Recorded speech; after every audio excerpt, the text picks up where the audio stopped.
This one ശ്രദ്ധിച്ചോണേ. Ecocline is a zone of gradual but continuous change from one ecosystem to another when there is no sharp boundary between the two in terms of species. എക്കോക്ലൈൻ എന്ന് പറഞ്ഞു കഴിഞ്ഞാൽ എന്താണ്? ഒരു echo സിസ്റ്റത്തിൽ നിന്നും നമ്മൾ അടുത്തയിലോട്ട് പോകുമ്പോൾ ഉണ്ടാകുന്ന ആ ഒരു എന്താ പറയുക, ഒരു ഡെപ്ത് മീൻസ് എന്താ പറയുക, ഒരു സ്ലോപ്പ് ഉണ്ടല്ലോ എന്ന് കരുതിയാൽ മതി. അതാണ് എക്കോക്ലൈൻ. ഇത് നോക്കിക്കോണേ. Population density of some species in the, ഇത് നിങ്ങൾ തെറ്റിക്കുന്നത് എങ്ങനെയാണെന്നറിയോ? നിങ്ങൾ ഇത് എക്കോക്ലൈനായിട്ട് വായിച്ചിട്ട് ഇത് എക്കോടോൺ ആയിട്ട് നിങ്ങൾ എടുക്കില്ല. ഇത് എക്കോടോണാണ് രണ്ടാമത്തെ സ്റ്റേറ്റ്മെൻറ്റിൽ പറയുന്നത്. അവിടെ എന്താണ് നമ്മൾ പറഞ്ഞ കാര്യമാണ് എഡ്ജ് എഫക്റ്റ്. എക്കോടോണിൽ എന്താണ്? എഡ്ജ് എഫക്റ്റ് ഉണ്ടാവും. എന്ന് വെച്ചാൽ എന്താ? ചില സ്പീഷ്യസിൻ്റെ ഡെൻസിറ്റി, പോപ്പുലേഷൻ ഡെൻസിറ്റി എന്തായിരിക്കും അവിടെ? Species which occur primarily or most abundantly എന്ന് പറയുന്നതാണ് എഡ്ജ് സ്പീഷ്യസ്. അറിയില്ലെങ്കിൽ ഈ കീ നിന്ന് പഠിക്കുക, ഇന്ന് തന്നെ പഠിച്ചു നോക്കുക. ഇത്രയും കാര്യങ്ങളേ ഉള്ളൂ ഇതിനെപ്പറ്റിയൊക്കെ പഠിക്കാൻ. ഓക്കെ, പറയൂ. സ്റ്റാൻഡിങ് ക്രോപ്പ് പഠിച്ചിട്ടുണ്ടോ? സ്റ്റാൻഡിങ് ക്രോപ്പ് പഠിച്ചിട്ടില്ലെങ്കിൽ ഇതാണ് സാധനം. ഓക്കെ, പഠിച്ചിട്ടില്ലെങ്കിൽ ഇതാണ് സംഭവം. അതായത് ഓരോ ട്രോപ്പിക് ലെവലിലും ഒരു സമയത്ത് ഒരു പർട്ടിക്കുലർ ടൈമിൽ ഒരു ട്രോപ്പിക് ലെവൽ എന്താണെന്ന് അറിയാമല്ലോ. ഇപ്പോൾ ഗ്രാസ് മൊത്തം കൂടി ചേർത്ത് അതൊരു ട്രോപ്പിക് ലെവലാണ്. ഗ്രാസ് ഹോപ്പർ എല്ലാം കൂടി. ഓക്കെ, അപ്പോൾ ഒരു പർട്ടിക്കുലർ ടൈമിൽ അതിൻ്റെ എത്രത്തോളം മാസ് ഉണ്ട് എന്നുള്ളതാണ് എന്ത്? Standing crop. അവിടെ ശ്രദ്ധിക്കേണ്ട കാര്യം ലിവിങ് മെറ്റീരിയൽ ആണ്. ഇനി standing crop is measured as the mass of, first stage ആണെങ്കിൽ സെക്കൻഡ് എന്താണ്? ശരിയാണ്, mass of living organism or the number in A unit area. പഠിക്കുക എന്നുള്ളതേ ഉള്ളൂ. Nothing is the standing crop. അറിയില്ല എന്നുണ്ടെങ്കിൽ ഇവിടുന്ന് തന്നെ പഠിക്കുക. ഇത്രയേ ഉള്ളൂ സ്റ്റാൻഡിങ് ക്രോപ്പ്. പിന്നെ അപ്പുറമൊന്നും ഇല്ല. നിങ്ങൾ കൂടുതൽ റിസർച്ച് ചെയ്യൊന്നും വേണ്ട ഇതിനകത്ത്. ഈ എൻവയോൺമെൻ്റ് ഒക്കെ നിങ്ങൾ എന്ത് ചെയ്യുക? ഈ ടെസ്റ്റിനകത്ത് കാണുന്ന കണ്ടന്റെങ്കിലും മിനിമം എന്ത് ചെയ്യുക? പഠിച്ചു എന്ന് ഉറപ്പുവരുത്തുക. അത് പഠിച്ചു എന്ന് ഉറപ്പുവരുത്തിയിട്ട് you can go to other resources. അതേസമയം എക്കണോമി പൊളിറ്റി അങ്ങനെയല്ല. നിങ്ങളൊരു ടെസ്റ്റ്, ഒരു ഫണ്ടമെൻ്റൽ റൈറ്റ്സിനെ പറ്റി if you make one question wrong, so you have to go back to the fundamental rights chapter. If you make one question from inflation wrong, നിങ്ങൾ എന്ത് ചെയ്യണം? You have to go back to the economic books, എക്കണോമിക്സിൻ്റെ ബുക്കിലേക്ക് പോകണം. But environment ഒക്കെ വരുന്ന സമയത്ത് first of all നിങ്ങൾക്ക് ഒരു പരിധിയുണ്ട്. സോ ഇതിനകത്തൊക്കെ തന്നെ ചോദിക്കുകയുള്ളൂ ക്വസ്റ്റ്യൻസ്. PYQs എടുത്ത് നോക്കിയാൽ മനസ്സിലാവും. ഓക്കെ, എന്നിട്ട് ഇത് പഠിച്ചു എന്ന് ഉറപ്പ് വരുത്തിയിട്ട് എന്ത് ചെയ്യാം? U can go back.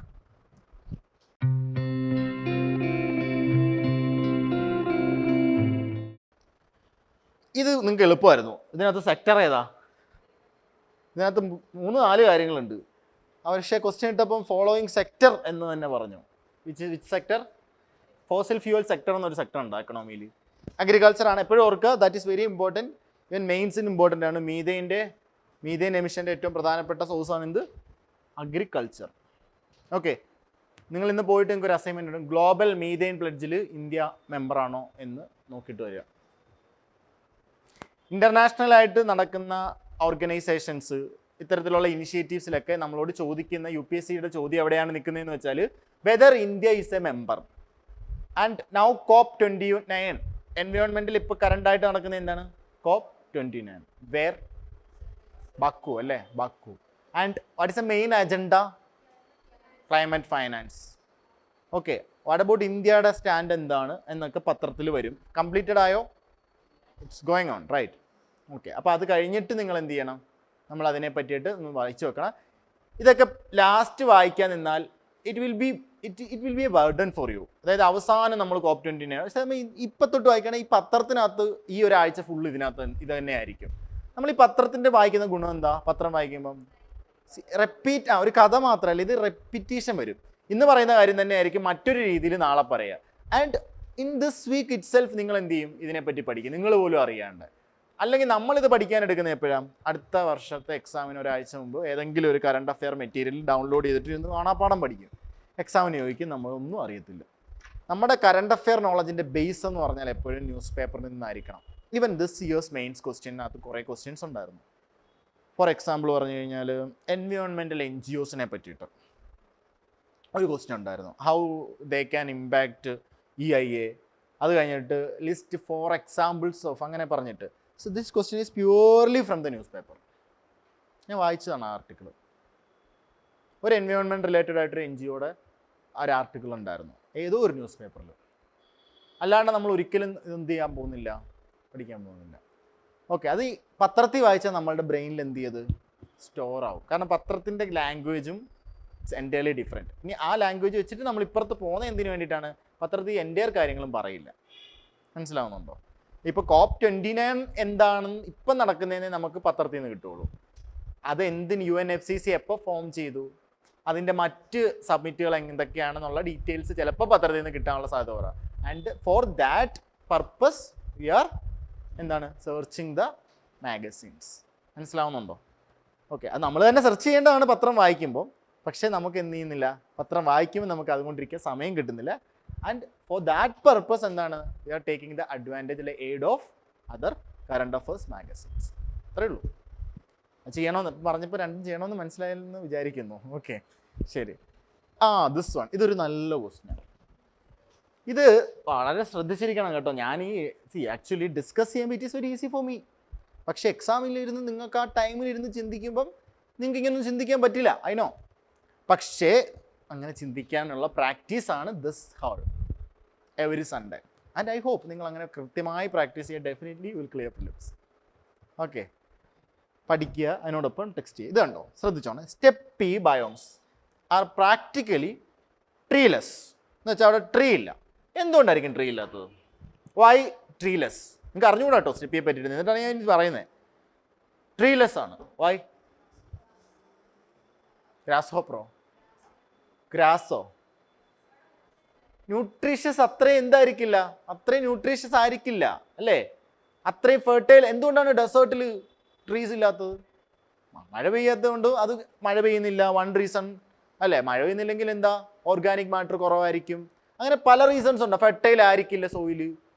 അപ്പോൾ നിങ്ങൾ നോക്കിക്കേ, ട്രീലെസ് ആണെങ്കിൽ അവിടെ എങ്ങനെയാണ് ഹയർ ഗ്രാസ് വരുന്നത്? ആലോചിച്ച് നോക്കിക്കേ. ഷോർട്ടർ ഗ്രാസ് ആണോ സ്റ്റെപ്പീസിൽ? ഹയർ ഗ്രാസ് ആണോ? Shorter grass. കാരണം എന്താണ്? അവിടെ എന്തല്ല, അത്ര ന്യൂട്രീഷ്യസ് അല്ല സ്റ്റെപ്പി ബയോം. അതിന് ഓപ്പോസിറ്റ് വേറൊന്നുണ്ടല്ലോ, സവന്നയാണ്. എന്ത്? ഹയർ ഗ്രാസസും ട്രീസും ഉണ്ട് അവിടെ. Steppes and biomes, sorry, savanna are important. African savanna കേട്ടിട്ടില്ലേ? ഓക്കെ, ഇനി നിങ്ങൾ ആഫ്രിക്കൻ സവന്നയിലാണോ വലിയ ഗ്രാസ് കണ്ടിട്ടുള്ളത്? നിങ്ങൾ പണ്ട് കണ്ടിട്ടുള്ള ആനിമൽ പ്ലാനറ്റൊക്കെ ഒന്ന് ആലോചിച്ച് നോക്കുക. ഓക്കെ, വലിയ ഗ്രാസ് എന്ന് പറഞ്ഞു കഴിഞ്ഞാൽ നമ്മുടെയൊക്കെ ഹൈറ്റ് അത്രയും ഗ്രാസ് ഉണ്ട്. ചെറിയ ഗ്രാസ് എന്ന് പറഞ്ഞു കഴിഞ്ഞാൽ തീരെ ചെറുതാ.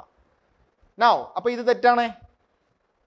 Now see poleward, very important. Poleward means what?